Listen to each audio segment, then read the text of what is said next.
O Lar Adventista, capítulo 9. Casamentos proibidos. Casamentos de cristãos com descrentes. Há no mundo cristão uma assombrosa, alarmante indiferença para com os ensinos da Palavra de Deus acerca do casamento de cristãos com descrentes.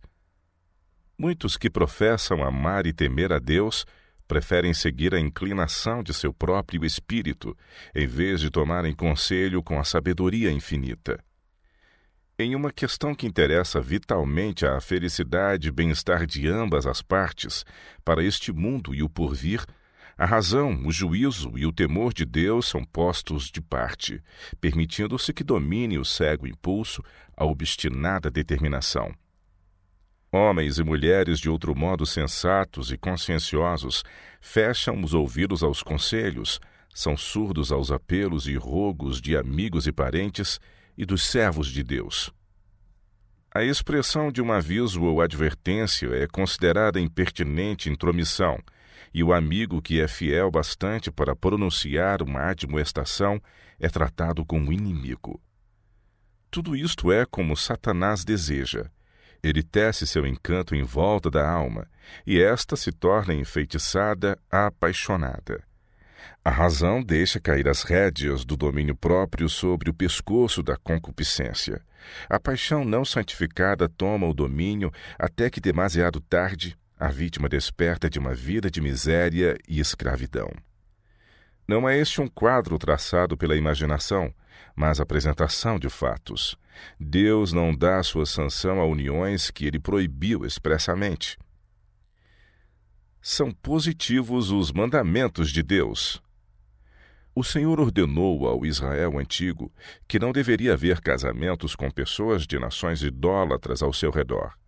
Nem te aparentarás com elas, não darás tuas filhas a seus filhos, e não tomarás suas filhas para teus filhos. Deuteronômio capítulo 7, verso 3. É dada a razão para isso. A infinita sabedoria, prevendo o resultado de semelhantes uniões, declara: pois elas fariam desviar teus filhos de mim, para que servissem a outros deuses, e a ira do Senhor se acenderia contra vós e depressa vos consumiria. Deuteronômio 7, verso 4. Porque povo santo és ao Senhor teu Deus. O Senhor teu Deus te escolheu para que lhe fosses o seu próprio povo, de todos os povos que sobre a terra há. Deuteronômio 7, verso 6. No Novo Testamento existem proibições semelhantes acerca do casamento de cristãos com ímpios. O apóstolo Paulo, em sua primeira carta aos Coríntios, declara: a mulher casada está ligada pela lei todo o tempo em que o seu marido vive. Mas se falecer o seu marido, fica livre para casar com quem quiser, contando que seja no Senhor. 1 Coríntios 7, 39. De novo, em sua segunda epístola, escreve: não vos prendais a um jugo desigual com os infiéis, porque que sociedade tem a justiça com a injustiça? E que comunhão tem a luz com as trevas? E que concórdia há entre Cristo e Belial? Ou que parte tem o fiel com o infiel? E que consenso tem um templo de Deus com os ídolos? Porque vós sois o templo do Deus vivente. Como Deus disse: neles habitarei e entre eles andarei. E eu serei o seu Deus e eles serão o meu povo. Pelo que saí do meio deles e apartai-vos, diz o Senhor, e não toqueis nada imundo, e eu vos receberei. E eu serei para vós pai, e vós sereis para mim filhos e filhas, diz o Senhor Todo-Poderoso. 2 Coríntios capítulo 6, versos de 14 a 18. A maldição de Deus repousa sobre muitas das ligações inoportunas e impróprias que se formam nesta época atual. Se a Bíblia deixasse estas questões vaga e imprecisamente, então seria mais desculpável o procedimento que muitos jovens de hoje estão seguindo em suas relações. Mas os reclamos bíblicos não são ordens incompletas, requerem perfeita pureza de pensamento, palavras e atos. Somos gratos a Deus porque sua palavra é uma luz para os nossos pés e porque ninguém precisa errar o caminho do dever. Os jovens devem constituir seu dever, consultar suas páginas e atender a seus conselhos, pois lamentáveis erros são sempre cometidos ao desviar-se de seus preceitos. Deus proíbe que crentes se casem com descrentes. Nunca se deve o povo de Deus aventurar em terrenos proibidos. O casamento entre crentes e descrentes é proibido por Deus. Mas, demasiadas vezes, o coração não convertido segue seus próprios desejos e formam-se uniões matrimoniais não sancionadas por Deus. Por isso, muitos homens e mulheres se acham sem esperança e sem Deus no mundo. Suas nobres aspirações se acham mortas por uma cadeia de circunstâncias e eles estão detidos na rede de Satanás. Os que são dominados pela paixão e os impulsos terão amarga colheita a ceifar nesta vida, e sua direção pode dar em resultado a perda de sua alma. Os que professam a verdade desprezam a vontade de Deus, desposando incrédulos. Perdem-lhe o favor e fazem dura a obra do arrependimento. O incrédulo poderá ser dotado de excelente caráter moral. O fato de que ele ou ela não atendeu às reivindicações de Deus e negligenciou tão grande salvação é razão suficiente para que se não consume tal união. O caráter do incrédulo talvez seja semelhante ao do jovem a quem Jesus dirigiu as palavras: "Ainda te falta uma coisa", Lucas 18, 22. Aquilo era coisa necessária. O exemplo de Salomão. Há homens pobres e obscuros, cuja vida Deus aceitaria e tornaria cheia de utilidade na terra e de glória no céu. Mas Satanás está operando persistentemente para derrotar seus desígnios e arrastá-los à perdição, mediante o casamento com pessoas cujo caráter é de tal natureza que eles como que se lançam diretamente atravessados na estrada da vida. Bem poucos saem vitoriosos desse emaranhado. Satanás bem sabia os resultados que se seguiriam à obediência, e durante os primeiros anos do reinado de Salomão, anos gloriosos por causa da sabedoria, beneficência e retidão do rei, ele procurou introduzir influências que haviam de desarraigar traiçoeiramente a lealdade de Salomão aos princípios e fazê-lo separar-se de Deus. E que o inimigo foi bem-sucedido nesse esforço, sabemos pelo relato. E Salomão se aparentou com Faraó, rei do Egito, e tomou a filha de Faraó e a trouxe à cidade de Davi. 1 Reis, capítulo 3, verso 1. Formando concerto com uma nação pagã e selando o pacto pelo casamento com uma princesa idólatra, rejeitou Salomão temerariamente as sábias providências que Deus fizera para manter a pureza de seu povo. A esperança de que essa esposa egípcia se convertesse não foi senão uma fraca desculpa ao pecado. Em violação de um positivo mandamento de permanecer separado de outras nações, o rei uniu sua força com o braço da carne. Por algum tempo, em sua compassiva misericórdia, Deus dominou esse terrível erro. A mulher de Salomão se converteu, e o rei, por uma sábia liderança, poderia ter feito muito para combater as forças do mal que sua imprudência pusera em operação. Salomão começou, porém, a perder de vista a fonte de seu poder e glória. A inclinação tomou ascendência sobre a razão. À medida que crescia sua confiança em si mesmo, ele procurou cumprir os desígnios do Senhor ao seu modo. Muitos professos cristãos pensam como Salomão, que podem se unir com os descrentes porque sua influência sobre os que se acham no erro será benéfica. Mas muitas vezes eles próprios, enredados e vencidos, cedem sua fé sagrada, sacrificam os princípios e separam-se de Deus. Um passo em falso induz a outro, até que afinal eles se colocam onde não podem esperar romper as cadeias que os prendem. A desculpa é favorável à religião. Alega-se por vezes que o incrédulo é favorável à religião, e é tudo quanto se poderia desejar para um companheiro, a não ser uma coisa: não ser cristão. Se bem que o melhor discernimento do crente lhe sugira ser inconveniente unir-se para toda a vida com uma pessoa que não partilha da fé, todavia, em 9 casos em cada 10, triunfa a inclinação. O declínio espiritual começa no momento em que se proferem os votos no altar. o fervor religioso é arrefecido e vão sendo derribadas uma após outra as fortalezas, até que se encontram ambos unidos sob a negra bandeira de Satanás. Mesmo nos festejos das bodas, o espírito mundano triunfa na consciência da fé e da verdade. No novo lar não é respeitada a hora da oração.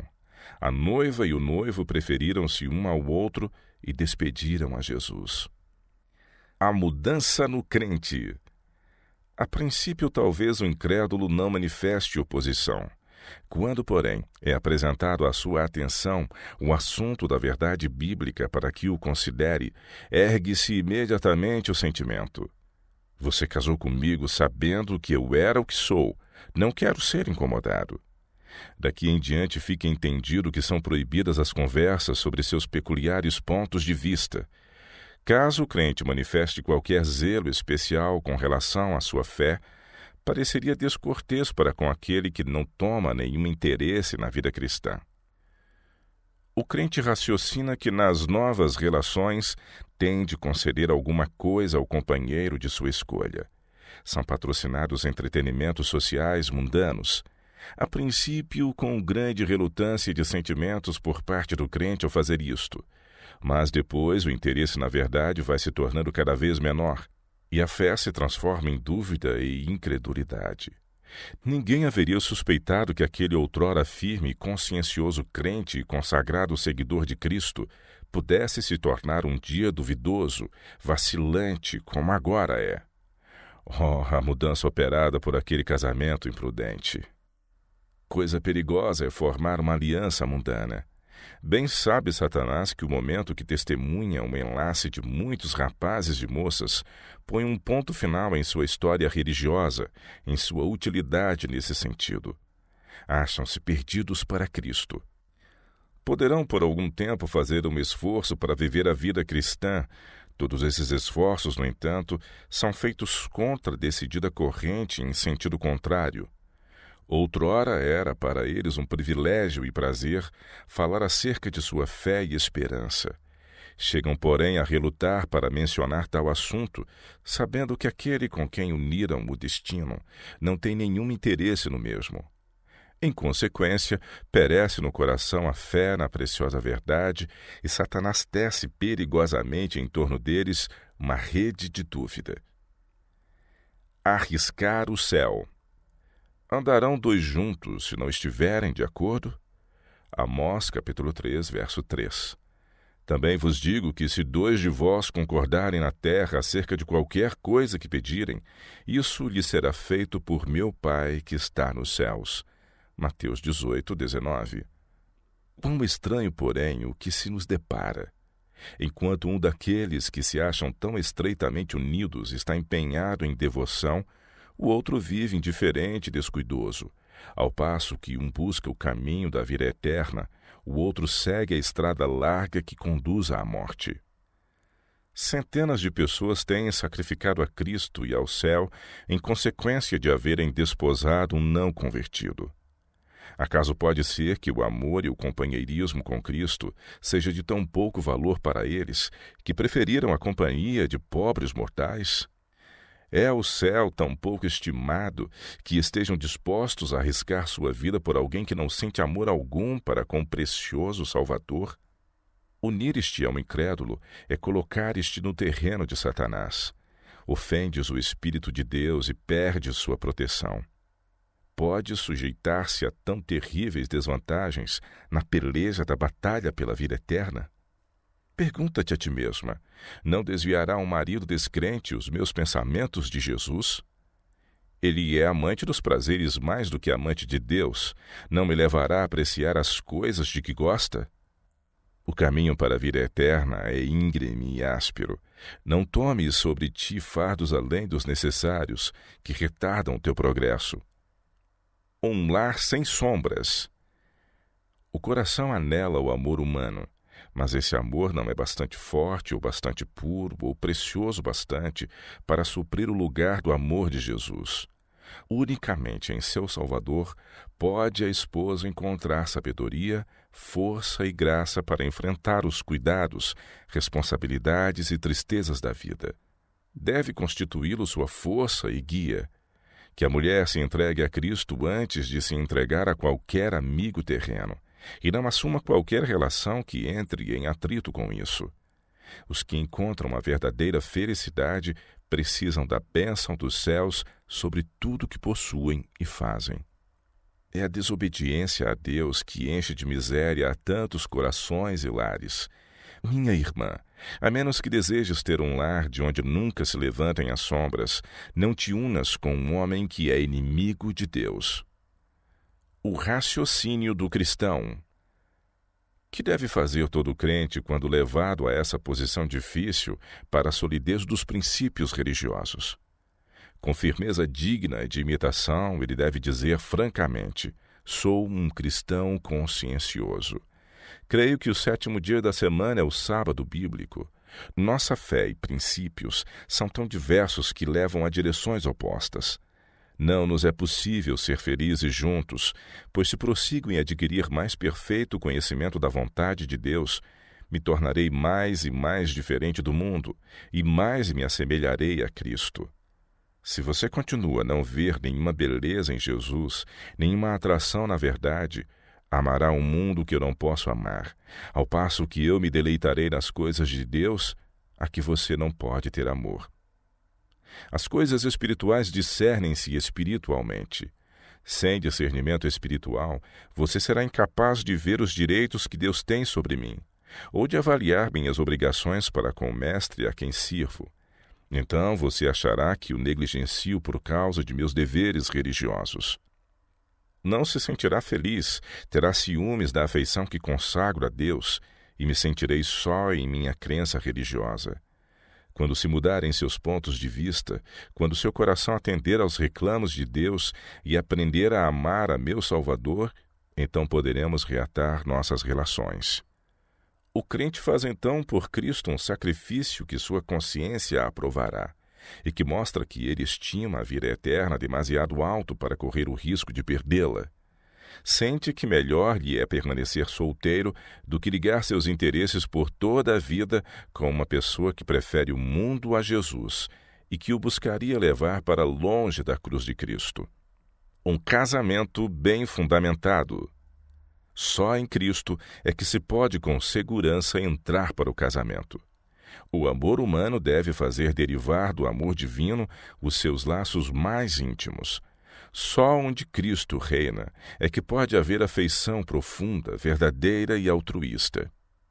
Quando um dos cônjuges se converte depois de casado. A pessoa que entrou para a relação matrimonial, quando ainda não convertida, coloca-se pela sua conversão sob uma obrigação maior de ser fiel à pessoa consorte, por mais que difiram com respeito à fé religiosa. Todavia, as exigências de Deus devem ser postas acima de toda a relação terrena, mesmo que provas e perseguições possam ser o resultado.